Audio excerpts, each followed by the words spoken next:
Okay, well, we're down here at our what we call our Adams property, and we're getting ready to put some hickory logs that my brother cut about 1.5 years ago over here onto our trailer and take back for the sawmill.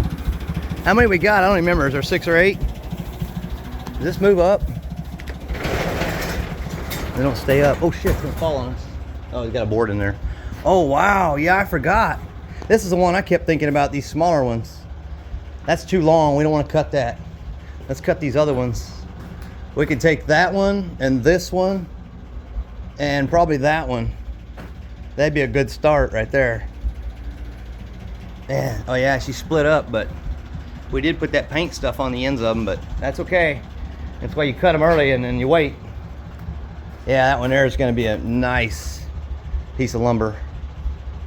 Yeah, I can't wait to cut this. All right, well, I'm going to jump off of here and get this chain over here and throw it on there, and we'll find out how heavy they are. It's a beautiful property. We just haven't really mowed it. Haven't really kept up on it this year. We're just trying to build our income streams first. But we deer hunt down here. You got a half-ass stand in this tree, and I got a clamp-on stand out by the road. But yeah, stay tuned. I'll do another video when we start running these through. See ya.